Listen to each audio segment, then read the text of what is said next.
on this episode of the Football Analytics Show is Jordan Sperber. He is a college basketball analytics expert, and he is the founder of the Hoop Vision newsletter and YouTube channel.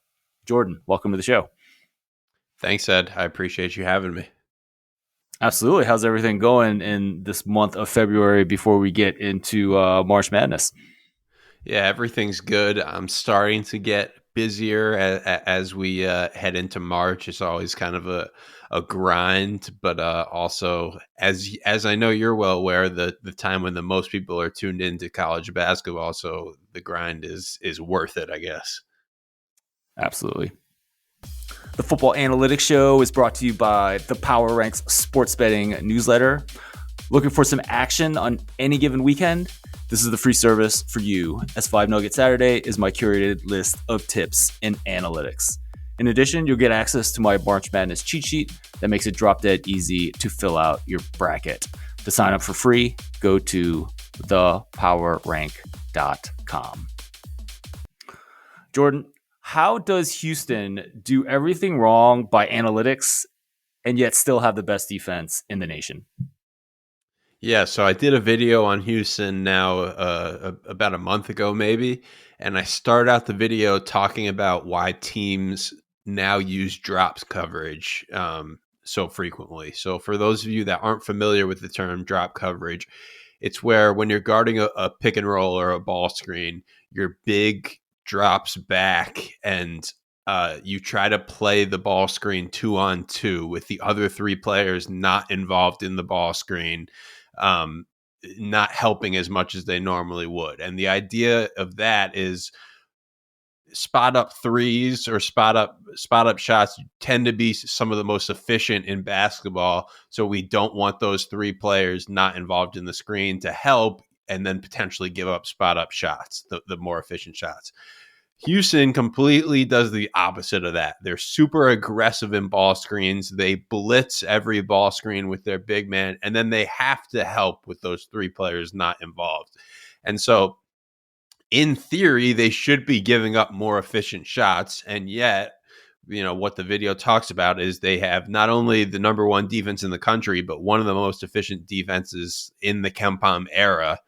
And why they're able to do that while doing kind of the opposite of what the trend is that their ball pressure and their disruptiveness is just at such a high level. They are, the last I checked, I can pull it up here, I think they're fourth in the country in turning teams over. They've been in the top 5 all season. Yeah, they're number 4 right now in turnover percentage. So they turn you over a great deal.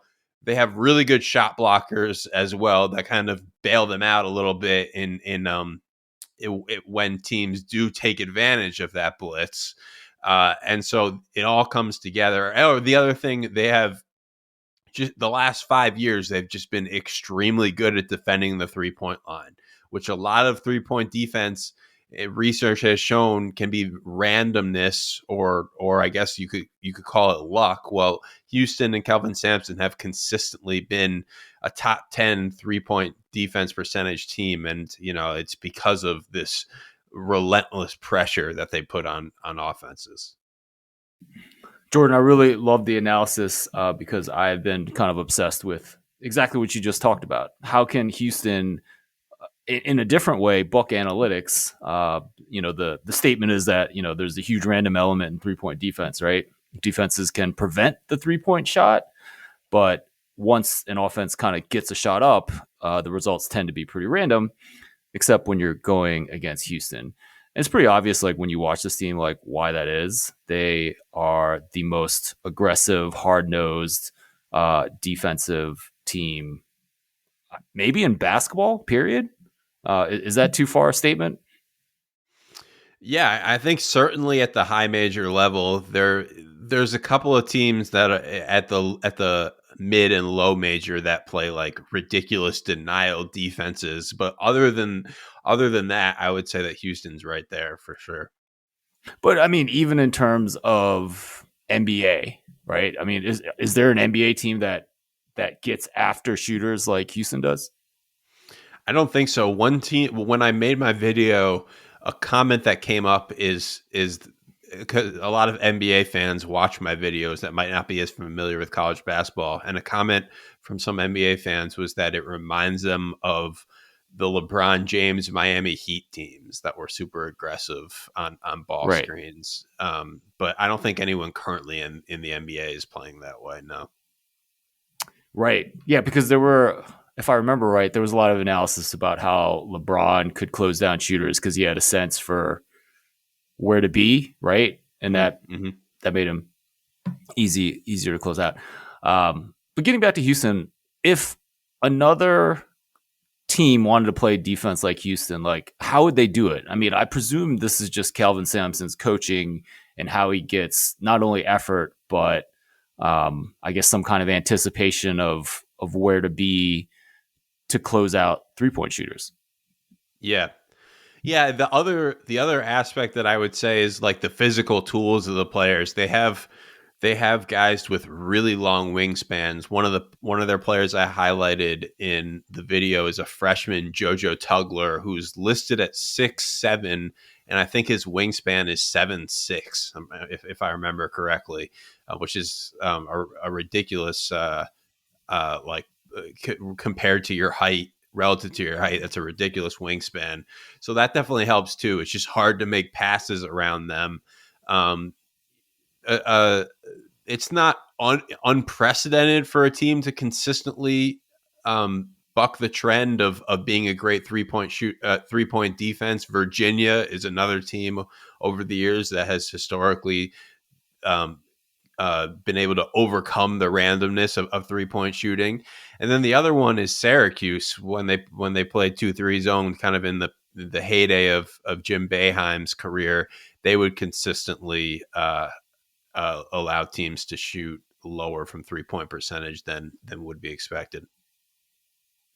Another point you make in the video is that the aggression of Houston's defense makes decisions really hard for the opposing guard because you're really putting pressure on the ball handler to make a good decision. Most college guards are not able to do that. If Houston tried to do that against, like, Jokic and the Denver Nuggets, would the Yeah. result be very different because he's such a good, quick decision maker?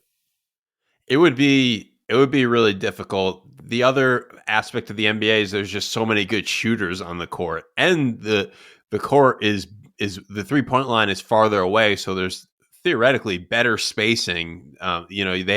Houston would have to cover even more area. Um, so I think it's the combination of a Jokic with the shooting he has on the court and the geometry of the court itself that would make it extremely difficult. Kelvin Sampson did, I believe he interviewed, or at least he was kind of rumored in the early stages for the Milwaukee Bucks job. And that would have been pretty fascinating to see him in the NBA. But yeah. Right, especially with the turmoil that that team has gone through No this doubt. season. Houston is definitely on my list of national title contenders. How do you see them doing in March? Yeah, I listened to some of the like national college basketball podcasts, and over the last month or so, everyone seems to have Purdue and UConn in a tier of their own ahead of Houston. I think now that Houston just got a big win over Iowa State, people tend to overreact to just one result, and I see Houston now entering that tier. But to me, they've been in that tier the whole time. I mean, the predictive metrics, especially KenPom, really likes Houston. Their offense is by no means elite. They take some bad shots. They have some guys capable of making bad shots for sure. But the defense is just so good. I don't see how you can't have them in that top tier of the 1A teams in college basketball. Jordan, you do a lot of analytics work in general in college basketball. One of the things that you did recently was looking at the rate of transition threes. What did you find there, and what do you think the consequences of that study are?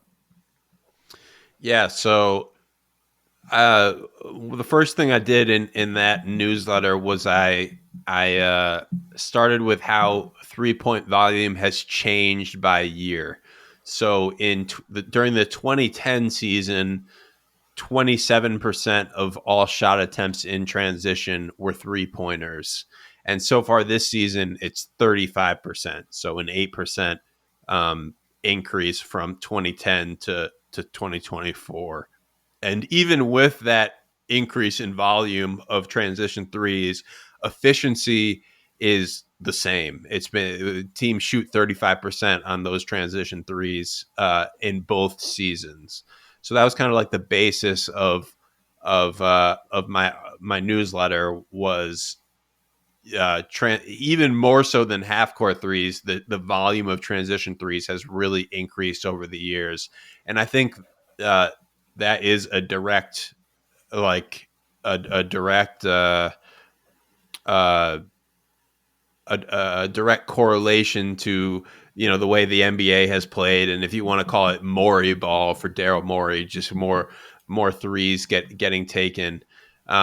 So then I looked at what teams have taken the most transition threes so far this season, and Creighton was number one on the list. That 57% of their shots in transition are from behind the 3-point line.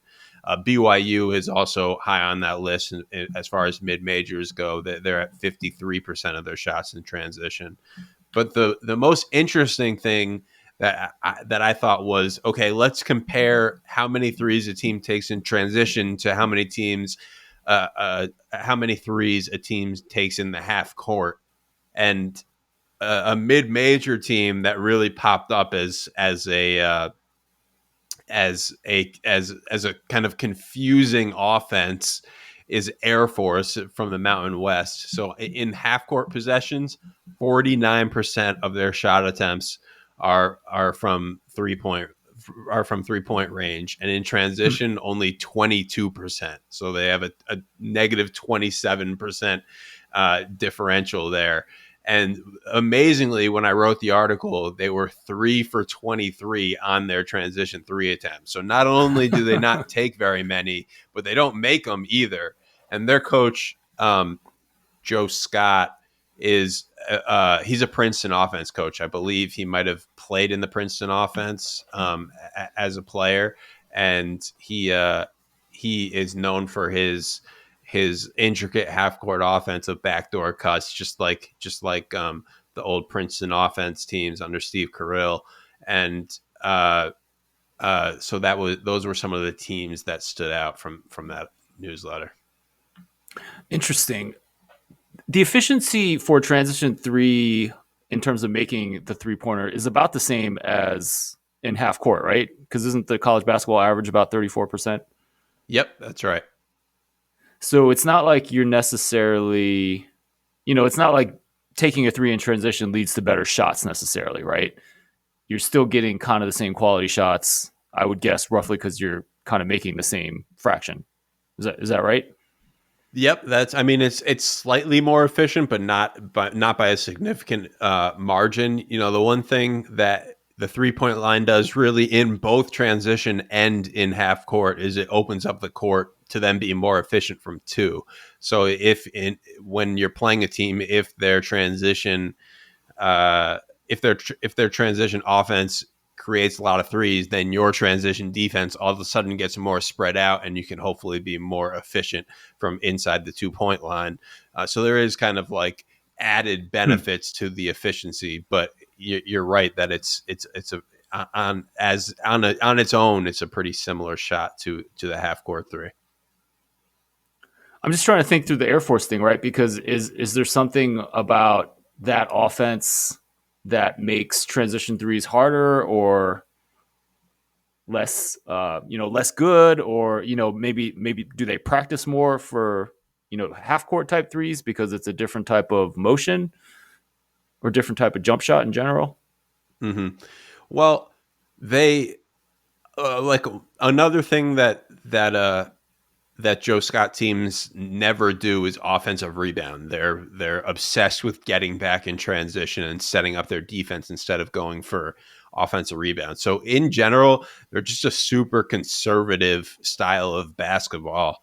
Right. And and I think that, you know, to transition offense, certainly the teams that are at the top of the country in pace, they do work quite a bit on their transition offense. Like it is to an extent a learned skill, and I would imagine that some of that 3 for 23 by Air Force is randomness. I mean, it's only 20. It's a small sample size, right? It's only 23 shot attempts, but it's probably to some extent, just like it's not being emphasized in practice or by their staff, and so they're not very good at it. Jordan, I really love kind of 3-point shooting and jump shots in general. I think it's such a fascinating part of basketball. You also looked at the mid-range jump shot. How has that changed over the years? Yeah, so this was a while back. I wrote a newsletter that was called "How Important is the Mid-Range Jumper in 2023." This was actually back in August of last year, and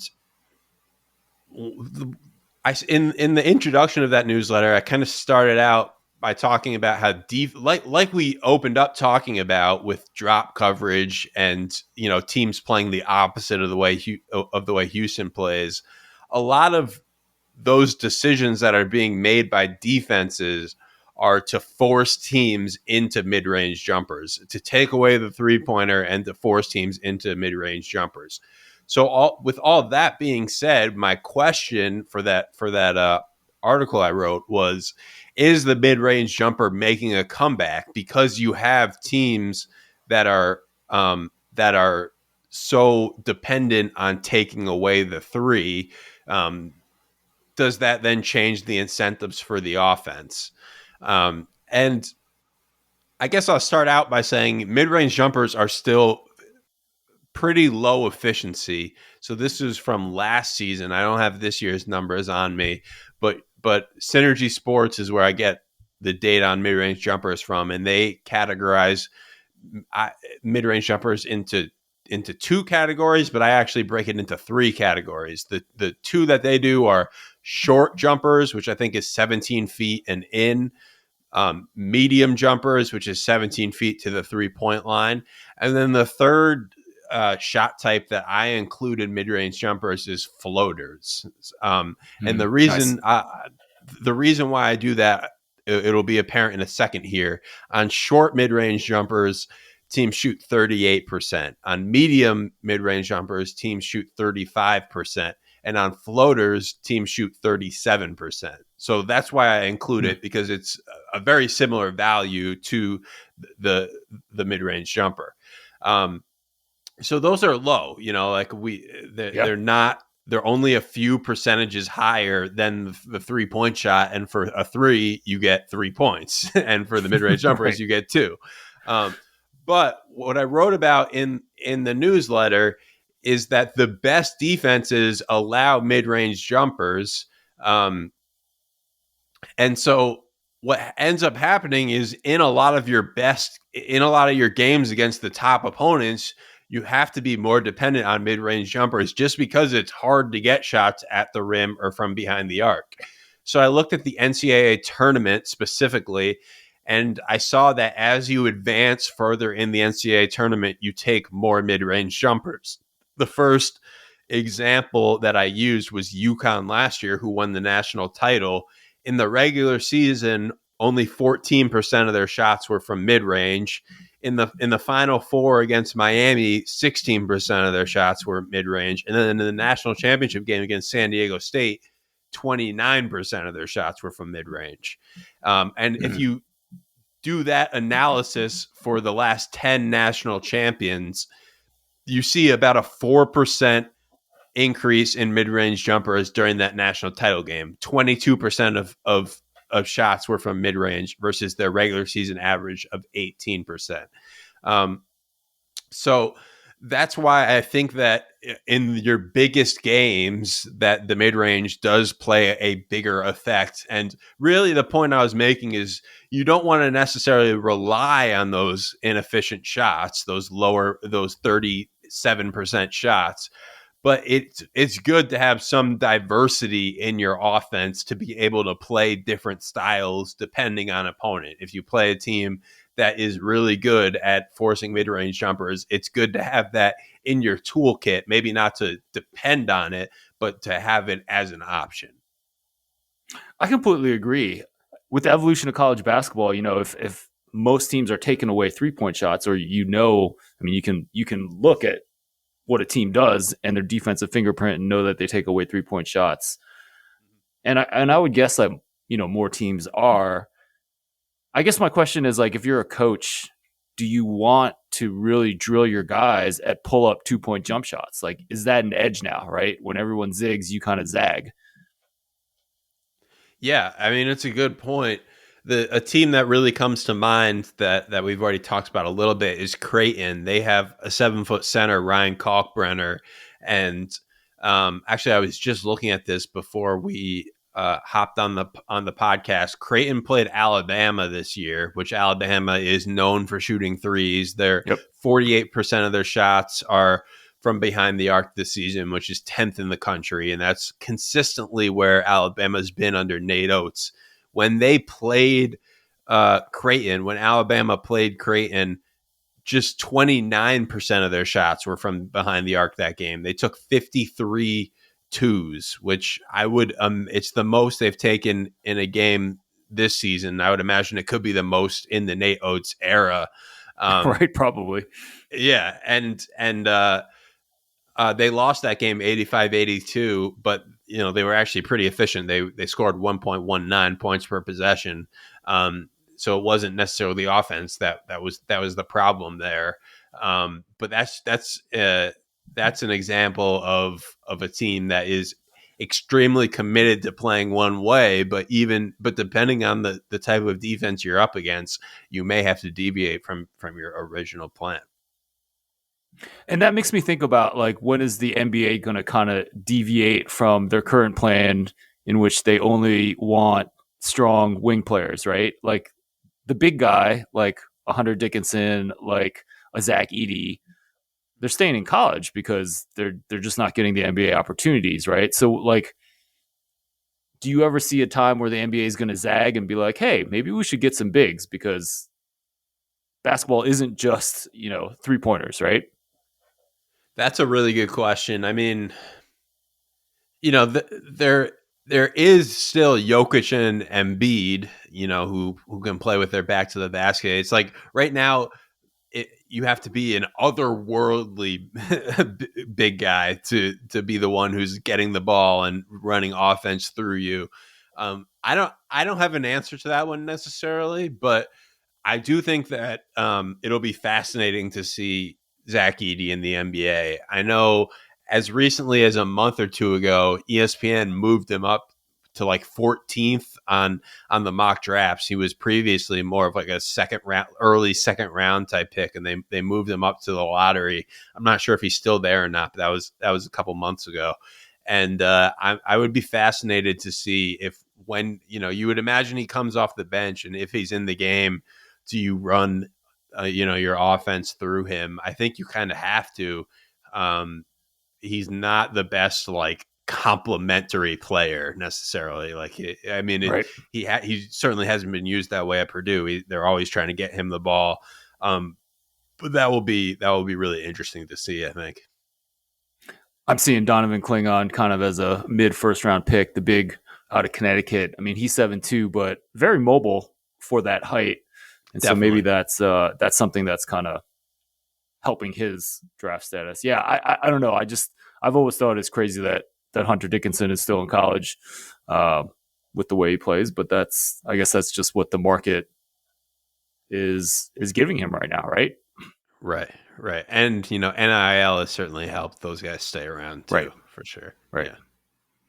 Jordan, how about an overrated college basketball team that maybe is considered top 10 right now, but you expect to perhaps underperform as we head into March?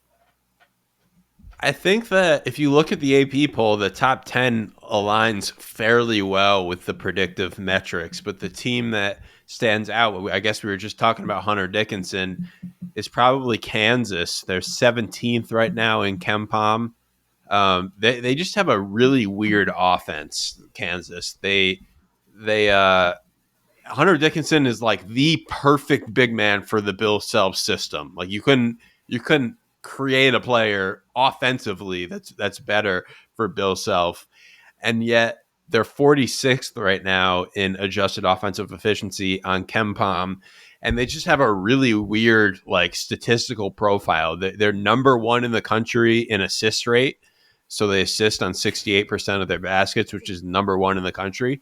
Usually, teams that have a high assist rate shoot a good amount of threes. Threes are usually assisted shots, unless you're like Steph Curry or Trey Young or something like that. Threes tend to be assisted, and yet they're 321st in 3-point volume.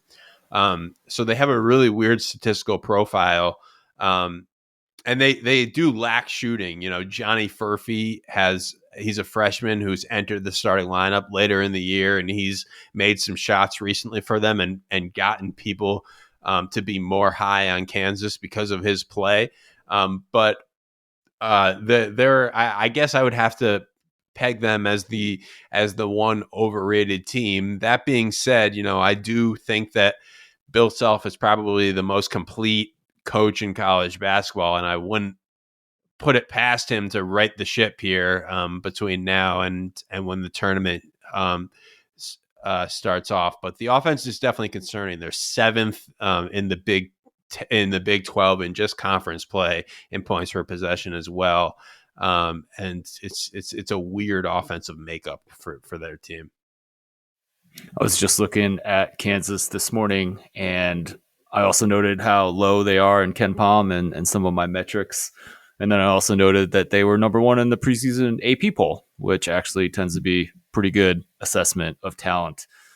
There's no lack of talent on that team at all, right? I mean, you can write interesting things about each of their top 5 players. A guy like DeJuan Harris, who was Big 12 Defensive Player of the Year last year. You got some interesting thing with KJ Adams, who's like a athletic wing that doesn't shoot the three. Like he's taken 3-point attempts this year, which I find fascinating. That goes against everything I think you would try to coach up a player like him. You'd be like, hey, why don't you figure out how to shoot a three? It'll be really interesting to see. I could definitely see them as a team that surprises people or, goes out in the first round, right? Like do they follow the numbers that have been their season long average, or, can they live up to the talent that everyone thought they had prior to the season? Yeah, it's a good point. There definitely is some predictive power to that preseason poll. Like I know I've talked to Ken Pomeroy about this before. In his ratings, he doesn't keep the preseason prior after a certain point, but he has said that technically there would be some predictive ability in keeping that preseason prior. So you hit it right on the head with the AP preseason poll. Not so much the current AP poll that becomes like a weird power ranking. Yeah, but the preseason poll tends to hold some weight for sure. Jordan Sperber, thank you so much for joining me on this episode of the Football Analytics Show and basically revealing everything that's behind your paywall over there at Hoop Vision. Please let everyone know where they can find all your good work. Yeah, so probably the best place to follow me is on Twitter. I'm at HoopVision68. You can find my links from there, but the newsletter it's a Substack, so it's hoopvision.substack.com. I write every Monday a college basketball newsletter that is analytics and X's and O's based. Usually, my kind of sweet spot is threading the needle between the two of those things. And as we're getting into March Madness, I know interest gets peaked, so definitely check that out if you're interested. Jordan, how has the newsletter evolved since you first started writing it a couple years ago? So what it were started you doing out in the beginning? Yeah, In the beginning of the newsletter, we had what was called the Hoop Vision Weekly, which was that came out on Fridays, and it was a little bit more, maybe not as quite as deep insight as the newsletter is currently now. We would maybe preview the games that were coming up over the weekend, and it was a roundup of links from around the college basketball internet sphere, and that's changed a little bit to now. Every Monday, I'm trying my best to be analytical in terms of breaking down an opponent, a style of play, a coach, something of Yeah. that nature. And those the way we do it is the newsletter gets sent out to everyone on our email list, but there is a paywall if you're not subscribed, where you can only read maybe half of the newsletter, and then you have to sign up to read the rest. Which, not to get too much into the weeds, but that is how we convert users, and now we keep the lights on. So that's Awesome. been pretty successful for us this year.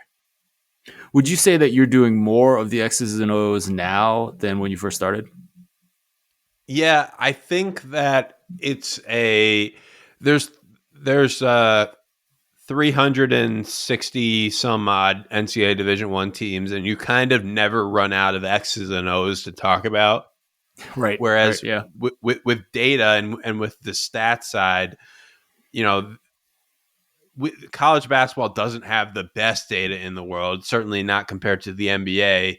And I've been doing this now. This is, I think, my 5th year. And it's like, you look at KenPom and you look at some of the stat sites, and you feel like you sucked every potential article idea out of Right. these data sources. So it's not to say that I never do stats based articles, and it's always in some ways embedded into the newsletter. But yeah, X's and O's have been a little bit more like sustainable, I think, for the long term. And it seems like that's what your subscribers want as well, right? Yeah, definitely. There are a lot of coaches signed up, and then the coolest part is when non-coaches sign up and they feel like they're learning. I try not to uh, uh, write about stuff that's like so over the common fan's head by any means, but it's a good mix of coaches and the hardcore college basketball fan. Awesome. I recommend everyone check that out. Jordan, thanks again. Thanks for having me, Ed. Thank you for listening to this episode of the Football Analytics Show. I guess it's a little bit of the College Basketball Analytics Show for the next month. My name is Ed Fang, your host. Just a reminder, you can grab my free sports betting email newsletter. Check that out at thepowerrank.com. Thanks again for listening, and I will talk to you again next week.